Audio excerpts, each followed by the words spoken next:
भूगोल भूगोल की शाखाएं। ये बहुत स्पष्ट रूप से सामने आया है कि भूगोल अध्ययन का एक अंतःविषय विषय है। हर विषय का अध्ययन किसी न किसी दृष्टिकोण के अनुसार किया जाता है। भूगोल का अध्ययन करने के लिए प्रमुख दृष्टिकोण व्यवस्थित और क्षेत्रीय रहे हैं। व्यवस्थित भूगोल दृष्टिकोण सामायिक भूगोल के समान है। ये दृष्टिकोण एक जर्मन भूगोलवेत्ता 1769-1859 अलेक्जेंडर वॉन हम्बोल्ट द्वारा पेश किया गया था, जबकि क्षेत्रीय भूगोल दृष्टिकोण एक अन्य जर्मन भूगोलवेत्ता और हम्बोल्ट के समकालीन कार्ल रिटर 1779-1859 द्वारा विकसित किया गया था। व्यवस्थित दृष्टिकोण चित्र 1.2 में एक घटना का पूरे विश्व में अध्ययन किया जाता है और फिर टाइपोलॉजी या स्थानिक पैटर्न की पहचान की जाती है। उदाहरण के लिए, यदि कोई प्राकृतिक वनस्पति के अध्ययन में रुचि रखता है तो पहले चरण के रूप में विश्व स्तर पर अध्ययन किया जाएगा। भूमध्य रेखीय वर्षा वन या सॉफ्टवुड शंक्वाकार वन या मानसून वन आदि जैसे प्रकारों की पहचान, चर्चा और सीमांकन किया जाएगा। क्षेत्रीय दृष्टिकोण में दुनिया को विभिन्न श्रेणीबद्ध स्तरों पर क्षेत्रों में विभाजित किया जाता है और फिर किसी विशेष क्षेत्र में सभी भौगोलिक घटनाओं का अध्ययन किया जाता है। ये क्षेत्र प्राकृतिक, राजनीतिक या निर्दिष्ट क्षेत्र हो सकते हैं। विविधता में एकता की तलाश में किसी क्षेत्र की घटनाओं का समग्र रूप से अध्ययन किया जाता है। द्वैतवाद भूगोल की मुख्य विशेषताओं में से एक है, जो शुरू से ही पेश किया गया था। ये द्वैतवाद अध्ययन में बल दिए गए पहलू पर निर्भर करता है। पहले विद्वानों ने भौतिक भूगोल पर जोर दिया था, लेकिन मनुष्य पृथ्वी की सतह का एक अभिन्न अंग है। वे प्रकृति के अभिन्न अंग हैं। उन्होंने अपने सांस्कृतिक विकास के माध्यम से भी योगदान दिया है। इस प्रकार मानव गतिविधियों पर जोर देते हुए मानव भूगोल का विकास हुआ। भूगोल की शाखाएं प्रणालीगत दृष्टिकोण पर आधारित। 1.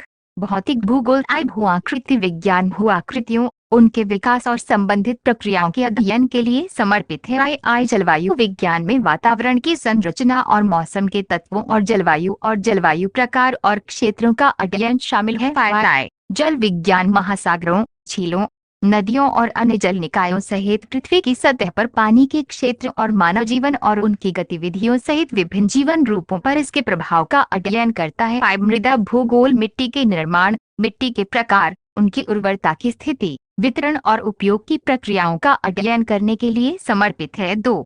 मानव भूगोल सामाजिक सांस्कृतिक भूगोल समाज के अध्ययन और इसकी स्थानिक गतिशीलता के साथ साथ समाज द्वारा योगदान किए गए सांस्कृतिक तत्वों को शामिल करता है। जनसंख्या और निपटान भूगोल ग्रामीण और शहरी, ये जनसंख्या वृद्धि, वितरण, घनत्व, लिंग अनुपात, प्रवास और व्यावसायिक संरचना आदि का अध्ययन करता है। बंदोबस्त भूगोल ग्रामीण और शहरी बस्तियों की विशेषताओं का अध्ययन करता है। आर्थिक भूगोल कृषि, उद्योग, पर्यटन, व्यापार और परिवहन, बुनियादी ढांचे और सेवाओं आदि सहित लोगों की आर्थिक गतिविधियों का अध्ययन करता है। ऐतिहासिक भूगोल ऐतिहासिक प्रक्रियाओं का अध्ययन करता है जिसके माध्यम से अंतरिक्ष का आयोजन होता है। वर्तमान स्थिति प्राप्त करने से पहले प्रत्येक क्षेत्र में कुछ ऐतिहासिक अनुभव हुए हैं। भौगोलिक विशेषताएं भी अस्थायी परिवर्तनों का अनुभव करती हैं और ये ऐतिहासिक भूगोल की चिंताओं का निर्माण करती हैं। राजनीतिक भूगोल राजनीतिक घटनाओं के कोण से अंतरिक्ष को देखता है और सीमाओं का अध्ययन करता है। पड़ोसी राजनीतिक इकाइयों के बीच अंतरिक्ष संबंध, निर्वाचन क्षेत्रों का परिसीमन, चुनाव परिदृश्य और विकसित होता है। जनसंख्या के राजनीतिक व्यवहार को समझने के लिए सैद्धांतिक ढांचा। 3. जीव भूगोल भौतिक भूगोल और मानव भूगोल के बीच अंतरापृष्ठ ने जीव भूगोल का विकास किया है, जिसमें शामिल हैं पादप भूगोल जो उनके आवासों में प्राकृतिक वनस्पतियों के स्थानिक पैटर्न का अध्ययन करता है। चिड़ियाघर भूगोल जो स्थानिक पैटर्न और भौगोलिक का अध्ययन करता है, जानवरों और उनके आवास की विशेषताएं।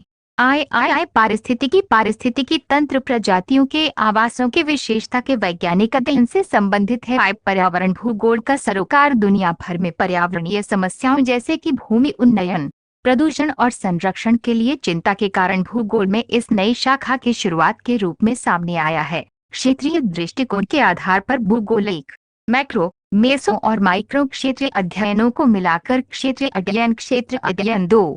क्षेत्रीय योजना जिसमें देश ग्रामीण और नगर शहरी योजना शामिल है। 3. क्षेत्रीय विकास। 4. क्षेत्रीय विश्लेषण। 2 पहलू हैं जो आम है प्रत्येक विषय के लिए।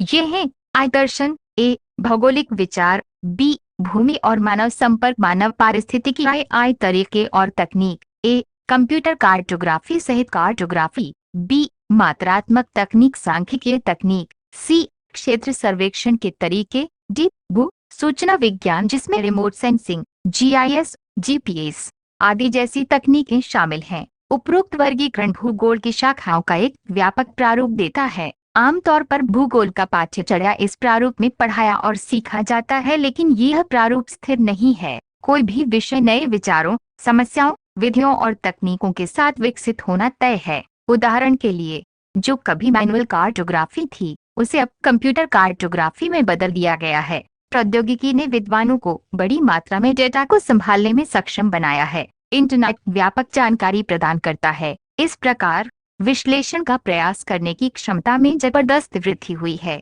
जीआईएस ने ज्ञान के और भी द्वार खोल दिए हैं। सटीक स्थानों का पता लगाने के लिए जीपीएस एक उपयोगी उपकरण बन गया है।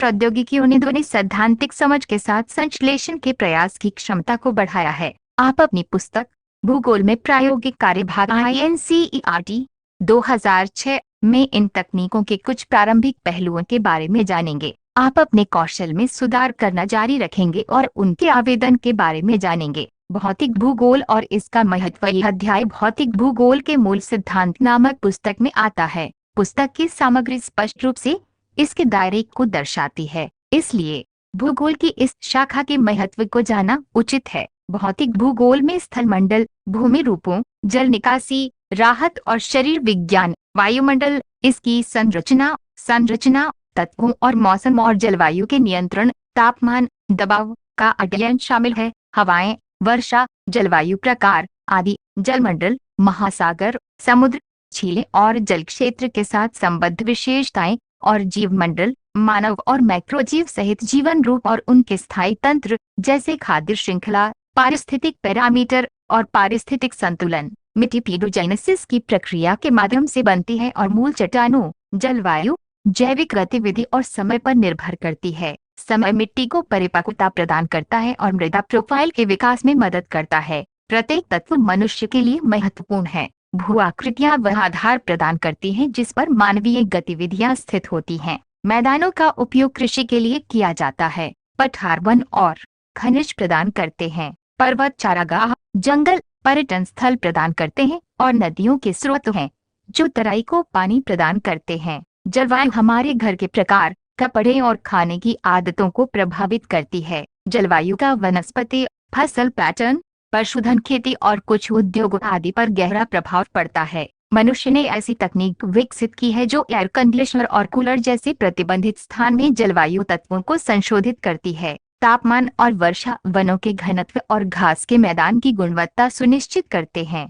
भारत में मानसूनी वर्षा कृषि की लय को गति में स्थापित करती है। वर्षा भूजल जलभृतों को रिचार्ज करती है जो बाद में कृषि और घरेलू उपयोग के लिए पानी उपलब्ध कराती है। हम महासागरों का अध्ययन करते हैं जो संसाधनों का भंडार हैं। मछली और अन्य समुद्री भोजन के अलावा महासागर खनिज संसाधनों में समृद्ध हैं। भारत ने समुद्री तल से मैग्नीज नोड्यूल एकत्र करने की तकनीक विकसित की है। मिट्टी अक्षय संसाधन है जो कृषि जैसे कई आर्थिक गतिविधियों को प्रभावित करते हैं। मिट्टी की उर्वरता स्वाभाविक रूप से निर्धारित और सांस्कृतिक रूप से प्रेरित दोनों है। मिट्टी जीव मंडल के अनुकूल पौधों, जानवरों और सूक्ष्म जीवों के लिए आधार प्रदान करती है। भौतिक भूगोल का अध्ययन प्राकृतिक संसाधनों के मूल्यांकन और प्रबंधन के एक अनुशासन के रूप में उभर रहा है। इस उद्देश्य को प्राप्त करने के लिए भौतिक पर्यावरण और मनुष्य के बीच के जटिल संबंधों को समझना आवश्यक है। भौतिक पर्यावरण संसाधन प्रदान करता है और मनुष्य इन संसाधनों का उपयोग करता है और अपनी आर्थिक और सांस्कृतिक विकास को सुनिश्चित करता है। आधुनिक तकनीक की मदद से संसाधनों के उपयोग की त्वरित गति ने दुनिया में पारिस्थितिक असंतुलन पैदा कर दिया है। इसलिए सतत विकास के लिए भौतिक पर्यावरण की बेहतर समझ नितांत आवश्यक है। भूगोल क्या है? भूगोल का संबंध पृथ्वी की सतह के क्षेत्रीय विभेदन के विवरण और व्याख्या से है। रिचर्ड हार्टशोन भूगोल आमतौर पर पृथ्वी की सतह के विभिन्न हिस्सों में संबंधित घटनाओं के अंतर का अध्ययन करता है। हेटनर